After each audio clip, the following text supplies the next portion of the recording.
이재명 대표께서 어쨌건 멋있게 치면 무슨 소용이냐라고 사실은 병리평을 시사하는 말을 했지만 그대로 가기가 간단치가 않은 국면으로 벌써 지금 민주당에서 의총을 이걸 가지고만 2번을 했습니다. 계속 잡음이 있지만 이 과정을 거쳐야 네. 어쨌든 민주당 내에서 제대로 된 합의가 나올 거다. 맞습니다.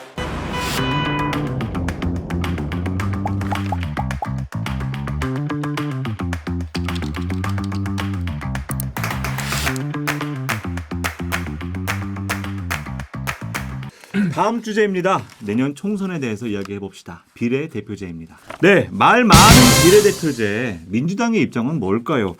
우리나라 국회의원은 300명입니다. 그중에서 비례대표는 47명이죠. 자, 요즘에 여러분 잘 어려운 단어일 수 있는데 연동형은 뭡니까 도대체? 병리평은 뭡니까? 자, 이 두 가지는요, 바로 47명의 비례대표를 뽑는 방법의 차이입니다. 자, 여러분들, 아마도 이 두 가지가 충분히 익숙지 않은 분들이 있을 것 같아서 우리 고승혁 안기부장이 연동형과 병리평 이 두 가지의 차이를 좀 간단히 설명해 주실 겁니다. 아, 근데 이거 뭐 어렵지 않아요. 엄청 이제 이름만 복잡해서 그렇죠. 예. 연동형은 연동하자는 거예요. 득표율이랑. 그러니까 국민의 60%가 민주당을 뽑았으면 국회의석에서 60% 가져가는 게 연동형이에요. 예. 근데 국민의 60%가 민주당을 지지하는데 지역구에서 막 민주당이 너무 많이 이겨서 막 80%야. 그러면 민주당이 80% 가져가는 게 병리평입니다. 네. 그러니까 비례성인데 뽑은 만큼 가져가는 게 연동형. 예. 안 뽑아도 지역구가 많이 됐으니까 예. 민주당 지지하는 사람이 적어도 뭐 지역에서 많이 됐으면 민주당 많이 가져가게 하자. 이게 바로 이제 병리평인데 예. 연동형은 다당제를 유발하고요. 예. 독일식. 병리평은 양당제를 유발합니다. 네. 미국과 일본식. 예. 네, 그렇습니다. 그러니까 민주당이랑 국민의힘은 병리평만 유지하면 무조건 이득이에요. 왜냐하면 내가 국민들이 40%날 지지해도 한 60% 의석 먹을 수 있거든요. 예. 그런데 국민들이 40% 지지하면 의석 40% 가져가게 하자. 당연한 주장이잖아요. 네. 이걸 하면 국민의힘이랑 민주당은 기분이 너무 나쁘죠. 나쁘죠. 왜? 나는 표 조금 받아도 의석 많이 가지고 가고 싶은데. 그렇죠. 이것 때문에 갑자기 예. 국민의힘과 민주당이 한 편이 됐다. 이렇게 보시면 될 것 네. 같습니다. 뭐 여러분 잘근잘근 잘 씹어서 여러분들에게 설명드린 것 같은데 여전히 어렵죠. 쉽게 얘기하면 다당제를 가능하게 할 것인가 아니면 지금의 양당 체제를 그대로 더 공고화할 것인가 이 차이를 좀 보시면 조금 쉽게 들어갈 수 있을 것 같아요. 자, 그래서 다당제 다시 말하면 소수 정당이 더 이제 원내로 진입해서 다양한 민의를 대변할 수 있게 만들자라는 게 연립형의 취지이기도 합니다. 그때 바로 2020년이죠. 민주당이 강력히 주장을 해서 이후에 여야가 합의함으로써 준연동형 비례대표제라는 거를 시작했죠. 그런데 준연동형이 심플하게 말하면 네네. 연동을 일단 그럼 조금이라도 하자. 조금이라도 하자. 연동을 하자. 이런 얘기입니다. 좋습니다. 네. 자, 그런데 그 주장을 했던 민주당이 지금 와서 갑작스럽게 병리평으로 되돌아가자라는 주장을 내부에서 이제 의견을 내놓고 있는 상황이에요. 자, 도대체 왜 그런 겁니까? 우리 권 장관님. 그러니까 말씀해 주신 대로 네. 저희가 이제 연동형 지금 현행법이 연동형입니다. 네. 그리고 2020년보다 조금 달라진 건 당시에는 연동형을 30석까지만 비례 의석 중에 그걸 배분하기로 했다면 지금은 47석 모두를 연동형에 쓰게 되는데 그렇죠. 예. 이렇게 할 경우 민주당은 사실 비례 의석에서 손해를 볼 수밖에 없습니다. 네. 아마 지역구에서 꽤 예를 들면 한 120석 이상을 얻는다고 하면 비례의석에서는 0석을 얻을 거예요. 예. 그렇기 때문에 민주당 입장에서는 아무래도 자기 당의 의원들이 늘어나야 되니까 네. 현실적으로 우리가 병리평으로 돌아가자는 주장을 하시는 분들이 있습니다. 있어요. 예. 그리고 반대로 또 다른 분들이 있는데요. 사실 이 준연동형이라고 하는 게 민주당이 합의해서 만든 법안입니다. 맞아요. 그리고 꽤 오래전부터 사실 다당제 정치개혁을 하자라고 이야기했을 뿐만 아니라 예. 저희가 22년 2월에 민주당이 의총까지 열어서 다당제 정치개혁을 하겠다라고 약속을 해요. 그랬어요. 그리고 예. 그때 약속했던 사람들이 지금 국회의원들입니다. 맞습니다. 예. 그러니까 아주 근시일 내에 약속을 했고 그리고 뭐 예를 들면 김동연 현 지사와 네. 합당할 때도 다 이것을 지키겠다고 약속했기 때문에 이게 조건이었죠. 그러니까 이게 정치라고 하는 게 모든 약속을 고지고대로 다 지키지 못하더라도 네. 이렇게까지 분명하게 했던 약속을 지금 되돌려서는 안 된다는 안 측이 된다. 부딪히고 있습니다. 이게 복잡하게 볼 게 없이 이재명 민주당 대표가 대선 때 공약했어요. 네, 맞아요. 다당제 유발하는 거 하겠다. 그런데 얼마 전에 그냥 말을 뒤집었어요. 네. 뭐 설명도 잘 하지 않아. 그리고 왜 뒤집었는지도 이렇게 우리가 막 이런 유튜브 보고 해야 우리가 아는 거예요. 예, 그러니까 예, 예. 설명도 안 해줘. 너무 의무를 방기하고 계세요. 예, 다들 예. 설명을 해주셔야지. 저 요 이야기 조금만 더 하고 네, 싶은데 말씀하세요. 예. 그러니까 이게 이런 건데 그냥 민주당이 큰 마음 먹고 소수 정당에게 의석 주자는 게 아닙니다. 네. 현행법이 예. 뭐냐면 민주당 지난 2020년도에 더불어시민당은 33%의 지지를 얻었어요. 네. 근데 우리는 180석을 가지고 갔단 말이에요. 그랬죠. 그러니까 이게 이제 비례성이 좀 안 맞아요. 음. 우리를 정당으로 지지했던 사람들은 33%인데 우리가 거의 60% 가까운 의석을 가져왔단 말이에요. 그러니까 정치적 불로소득을 얻고 있었던 거죠. 그리고 이제 그냥 작은 정당이라고 그냥 주는 게 아닙니다. 국민들이 5%를 지지해야 네. 그러면 의석으로 치면 원래 15석이거든요. 네. 왜냐하면 300석이 전체라고 했을 때 5% 지지를 얻으면 15석을 가져가는 게 맞아요. 그렇죠. 근데 그 중에서 절반이라도 보전해주자는 게 연동형인데 네. 그러니까 이게 엄밀히 말하면 민주당 입장에서 손해를 보는 건 맞아요. 병립이 아니라 준연동형을 네, 네. 하면. 근데 그렇다고 해서 민주당이 뭘 주는 건 아니에요. 그 그 사람들이 국민들의 지지를 얻은 만큼 가져가는 거지. 예.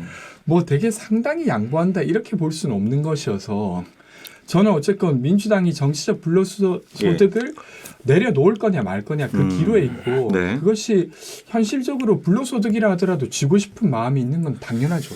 근데 네. 이걸 어떻게 할 거냐 이걸 고민해야 된다. 자, 그러면 이제 제가 지금부터 이제 이재명 당대표로 좀 빙의를 해볼게요. 뭐냐면 연동형 취지 너무 좋아. 나도 그렇게 얘기했어. 하지만 여러분 죄송합니다. 예, 지금은 윤석열 정부와 검찰 범죄 집단에 가까운 이 검찰 집단이 이 민주진영과 국민들의 삶을 이렇게 엉클어 놓고 있지 않습니까? 이번에 총선에 져버리면은 윤석열 독재 시작됩니다. 자, 이거를 막기 위해서라도 과반 이상을 국민의힘이 가져가는 걸 어떻게든 막아야 되는데 연동형으로 가게 되면 못 막습니다, 여러분. 멋지게 지면 무슨 소용입니까? 이 엄청난 폭정의 윤석열 정부와 검찰 정부 막아야 되지 않습니까? 근데 솔직히 말해서 이런 얘기를 들으면 이제 드는 생각이 이제 제 얘기? 야, 예. 제 얘기 아니고요. 그러니까 예, 이재명 대표의 이 예. 주장을 들으면 드는 생각이 얼마 전에 이정섭 검사 탄핵했잖아요. 네. 그러니까 이재명 사건 담당하는 검사거든요. 네. 아니 이재명 사건 담당하는 검사를 탄핵하는 게 국민의 삶이랑 무슨 의미가 있습니까? 그거 하려고 의석 가지고 있는 거잖아요. 아, 그렇군요. 그러니까 노답입니다. 그러니까 30% 지지 얻으면 30% 이상을 가져가면 돼요. 예. 저 같은 국민한테는 내가 일을 24시간 하면 24시간 월급을 주잖아요. 그렇죠. 내가 8시간 일하면 8시간 시급을 예, 주고. 예. 근데 내가 3시간 일했는데 나한테 8시간 월급을 달라고 하면 안 되잖아요, 제가. 되게 재미난. 근데 민주당이랑 비유네요. 국민의힘은 예. 나는 3시간 일했지만 네. 나한테 8시간, 9시간 월급을 주고 다른 저 소수 정당들은 10시간 일해도 예. 주지 말아라 월급을. 아하. 이 얘기하는 거잖아요. 이거 황당하죠. 자, 그럼 제가 같은 질문을 똑같이 네네. 제가 빙의한 내용을 네네. 지금 대체로 민주당에서 나오는 이야기 그런 내용이거든요. 어떻게 좀 보십니까? 저는 뭐 현실적으로 음. 지금 이제 어쨌든 민주당이 일당이 되기 위해서 병립형으로 가더라도 해야 되지 않냐는 예. 주장을 이해는 합니다만 네. 그렇죠. 저는 지금 전제하고 있는 것 예를 들면 마치 연동형으로 해서 민주당이 한석도 비례의석을 못 얻으며 일당이 안 될 거라고 하는 전제도 전 잘 동의가 안 돼요. 네. 그러니까 함부로 낙관하는 것이 아니라 예를 네. 들면 이런 겁니다. 2020년 때보다 지금 분위기가 어떻습니까? 그러니까 제가 체감할 때는 이게 이제 정당 지지율은 비슷비슷해도 윤석열 정부에 대한 어떤 부정 여론이 매우 높기 때문에 그렇죠. 강서 재보궐도 그런 거잖아요. 그렇죠. 그러니까 민주당이 아주 좋아서가 아니라 윤석열 정부에 대한 어떤 회초리를 들어야 된다는 국민들의 여론이 네. 17%라고 하는 격차를 만들어냈어요. 맞습니다. 26만 명인가 23만에서 6만 명이 투표했는데 그 정도 격차를 만들어냈다는 거죠. 그러면 2020년도에 저희가 민주당이 163석 지역구를 했습니다. 그때보다 좀 줄 수도 있어요. 예. 근데 그냥 아주 크게 질 거다라고 예측하는 건 그건 너무 허황된 어떤 우려, 불안을 야기하는 것이지. 네. 그 실제로 데이터를 봤을 때 윤석열 정부랑 붙었을 때 그때보다 더 나쁠까라고 했을 때 참 비등비등하거나 조금 나쁜 정도라고 생각합니다. 그래서 이제 네. 제가 네. 얼마 전에 좀 국회 가서 좀 알아보니까 네. 민주당 내부에서도 병립형 말고 그냥 연동형으로 가되 위성정당을 허용하자라는 논의가 허용하자. 네, 나오고 있다고 하더라고요. 그러니까 이제 예. 뭐 송영길 신당, 조국 신당 뭐 이런 거 있잖아요. 예. 이런 데들이 극단적으로 민주당을 지지하는 그런 약간 뭐 개딸들의 전위 정당 하나 용인해주고 네. 민주당은 마치 이제 중도인 척 네. 하면서 뭐 표 전략을 짜자 뭐 이런 얘기까지. 예. 그러니까 위성정당을 만든다는 건 사실 진짜 북한이나 소련 같은 데서나 있을 만한 일이지. 살면서 위성정당 단어 들어본 적 있으세요? 그렇죠. 이거는. 예. 그러니까 그만큼 지금 우리나라 민주주의가 예. 엄청 후퇴했는데 이거에 대해서 이제 그 사실 민주당이 민주주의를 네. 지키는 당이니까 이름 민주당이잖아요. 그러니까요. 국민의힘은 사실 서울에 보시면 알겠지만 예. 사실 그다지 지킬 생각이 없어요. 그다지 지킬 생각 없는 사람한테 예. 요구할 수는 없고 지키고 싶다는 사람에게 좀 요구를 하고 싶은 건데 네. 지금 민주당의 이제 앞뒤 논의 내용을 보니까 민주당에서 네. 민주주의를 크게 그러니까 국민이 지지하는 만큼 정치 세력이 지지받는 게 민주주의잖아요. 네. 그거를 민주주의를 크게 지킬 생각이 없는 거 아닌가라는 네. 생각이 많이 그러니까 들고 있습니다. 저는 아까 좀 현실적으로 보더라도 저희가 구사할 수 있는 전략이 생각보다 있다는 이야기를 드리려고 했던 거고 예. 그보다 좀 더 강조하고 싶은 건 그 약속의 문제가 그리 간단한 문제가 아니에요. 네. 게다가 그때 약속했던 사람이 이재명 대표이기 때문에 더 네. 이 문제는 예. 분리하기 어려운 겁니다. 네. 그러니까 예를 들면 전임 대표가 약속했는데 내가 새로운 대표가 돼서 좀 달리 판단된다 이렇게 하는 거라 네. 당시에 약속했던 사람이 지금 당대표인 상황. 네. 그리고 이 선거법을 바꾸려고 하면 국민의힘이랑 합의해서 바꾸게 될 거잖아요. 네. 그러면 민주당이 안 그래도 지금 가지고 있는 이 기득권적 프레임을 네. 깨치기가 매우 어려울 것입니다. 그래서 조금 비례 의석에 있어서 손해를 본다는 걸 전제하고 네. 어떻게 해나갈 건가를 고민하는 데 시간을 써야지. 지금 이걸 되돌려서 열 몇 석을 더 얻으면 마치 좋아질 것처럼 생각하는 건 너무 좁은 전략이다. 이런 생각을 저는 많이 해요. 좋습니다. 네. 어쨌든 간에 지금 민주당 안에서는 무조건 이겨야 된다라는 승리의 전제로 이 모든 것들을 다 해봐야 된다라고 해서 병리평가 카드를 그렇죠. 꺼낸 것 같아요. 근데 과거에 노무현 대통령이 말씀하셨던 얘기이기도 하지만 원칙 없는 승리보다 원칙 있는 패배가 나을 때가 있다라는 정치의 고어가 있지 않습니까? 좀 그런 면에서 좀 많은 고민들을 저는 하고 있고요.